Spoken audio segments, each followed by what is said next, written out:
This is a training video about writing reports for chemistry laboratories. Report writing is one of the most important skills that you will learn in your undergraduate degree, which is why we get you to write a report for each experiment.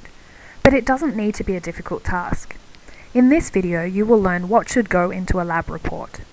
You will need to watch this video and complete the quiz below before you can submit your first report. You can take the quiz lots of times, but you must obtain a mark of 10 out of 10 before you can continue. All report submission takes place through Blackboard. You will not be able to see the report submission folder until you have completed the quiz associated with this video. You must also read and check the plagiarism acknowledgement before you can submit a report. Once you have done that, the report submission folder will appear. Inside that folder, you will find folders for each experiment. And inside each folder, you will find Turnitin drop boxes. You must take care to submit your report to the correct folder and Dropbox. If you do not do this, your report will not be marked on time and you may lose marks. Submit your report by clicking on View or Complete for the correct folder. This is what the report submission folder looks like. You can view the marking rubric by clicking here, and this is what you will see. When you want to submit your report, click on this button. The report submission folder is also where you come to view feedback for reports that have already been marked. Once you've uploaded your report, you will receive an email confirmation.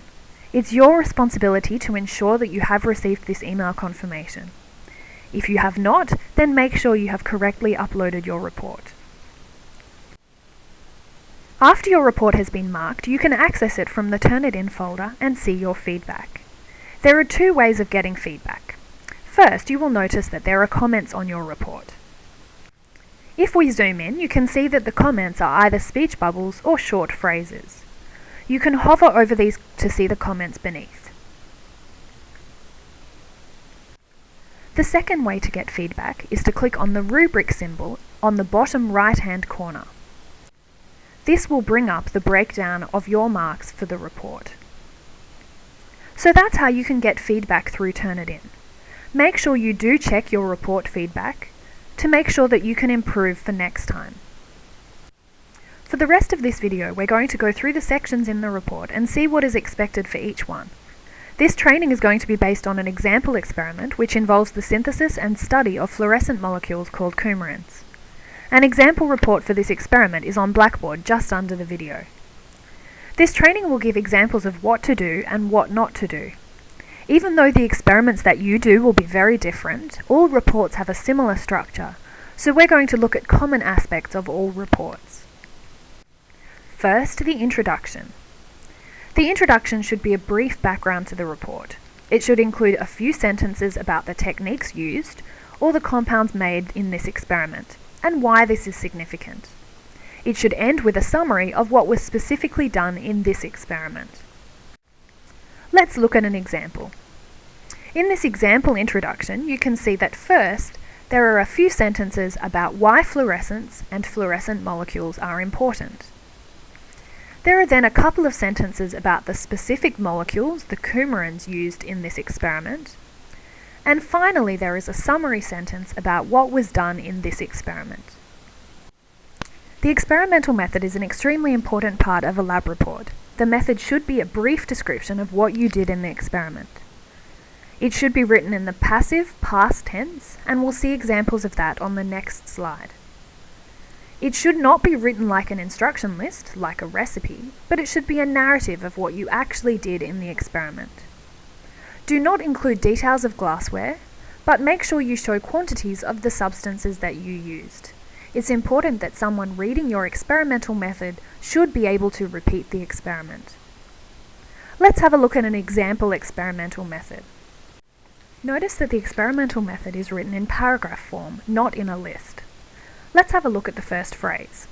Notice that it doesn't say, "I heated sulfuric acid." Instead, it says, "Sulfuric acid was heated." This is because experimental methods should be written in the passive third person. Now notice how we write the quantities of substances. The amount, that is the mass or the volume, followed by the number of moles or millimoles, is written in brackets after the substance.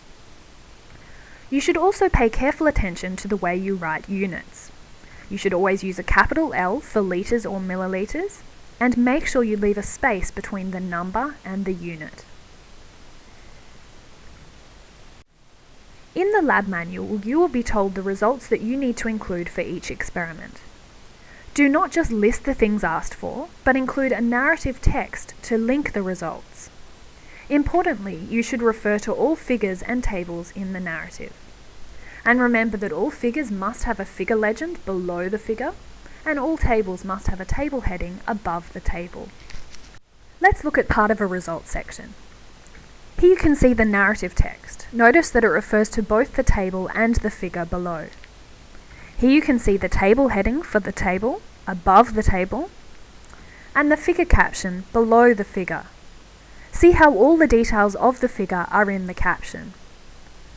Also notice the units on the figure and in the table headings. As an advanced student, you are expected to replot your data using Excel or some other graphing software for insertion into your report. This means that it is no longer sufficient for you to just take a photograph or to scan in the printout that you get from the instrument. Instead, you need to save the data in the correct format, whether that's a CSV file or a text file, and then save it onto a memory stick for processing later. So make sure that you bring a memory stick with you to the lab and ask a demonstrator if you're not quite sure how to save the data in the correct format. An important thing to remember when you look at your marks for results is that up to 40% of the total report mark comes from the experimental results themselves. This is because we need to assess your ability in the lab and what you've actually performed during the laboratory session, and not just your ability to write a report. So for synthetic labs, this might be yield or appearance or purity, and for analytical labs, this will be how close your measured quantity is to the correct answer. Let's move on to the discussion section now. Again, in the lab manual, you will be told the discussion points that you need to include for each experiment. You do not need to restate the question above each discussion point. You should work the question into your answer.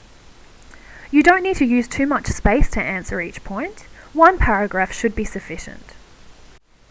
Here is an example of what not to do in a discussion. Comment on your yield is a fairly common discussion question, as it is something that you should consider after every synthesis. In cases where you are asked to comment on your results, whether it is precision or accuracy or yield or purity, you should try to present two reasonable explanations based on your experimental technique. Don't just blame the equipment or the students around you. There are probably things that you could improve in your technique. So you should be able to see why the answer given here is not sufficient.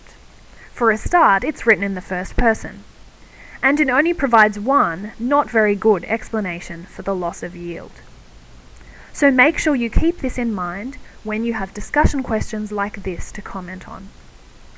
The conclusions, again, should be brief, but should be a clear summary of the experiment and its value. Start with a brief summary of what this experiment was about. Then have a sentence or two drawing out what your results show you, and then end with a sentence identifying the importance of the experiment itself or of the experimental result. Here is an example. First, we have a sentence summarizing what was done in this experiment. Then we have a sentence summarizing the conclusions that we could draw about the effects of structure on color. Finally, we have a sentence summarizing why the results obtained here are important for the application of this type of chemistry. The final mark for the report is an overall mark. We expect you to be able to produce a report that is free from grammatical and spelling errors, so make sure you proofread your report before you upload it. You should make sure that your use of chemical symbols, chemical names, and significant figures is correct. You should also take care with the layout. Make sure that your report has a title and that each section has a heading.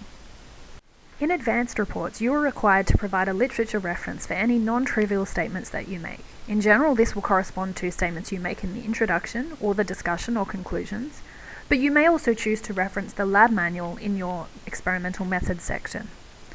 You must include at least 3 references in each report. There are many different styles of referencing that you may be required to use in different subjects, but in intermediate and senior chemistry, we generally use the American Chemical Society guidelines for referencing style. More details about this referencing style can be found in the appendix of your lab manual. In general, remember that ACS guidelines require you to include the full title of the source that you have used. It's important also to remember that Wikipedia is not an acceptable reference. Even if you use Wikipedia to gain some background information, you should check out the references at the bottom of the Wikipedia page, go to them, and then use them as your references. Here you can see an example of part of a paragraph from the discussion section of a report. And you can see that the final sentence refers to literature reported values. This of course requires a literature reference. The ACS style uses numbered sequential numbers throughout the text to refer to references, and here you can see the 3 is the reference number. Reference numbers should be placed after the punctuation mark, and they should be superscript. And here you can see what the reference section of your report looks like. It should be a separate section, it shouldn't be an endnote or a footnote, and use the similar heading to the headings you use for the other subsections. Pay careful attention to the style that you use. Make sure that you refer back to the referencing style which is outlined in the appendix. In week 1, all students will complete experiment 1 and then write a report on it. You must complete the quiz below this video and gain a mark of 10 out of 10 before you can submit your report. As with all other reports, the report will be due at midnight 1 week after the lab session. This first report will be a summative assessment only. As long as you submit a satisfactory report, you will receive full marks, which counts for 6% of the lab mark. However, we will still mark these reports and write comments on them so that you can get feedback on how to improve for subsequent reports. Marked reports and feedback will be returned within a week of submission. If you have further questions, check out the links on Blackboard, but for now, make sure you complete the quiz below this video.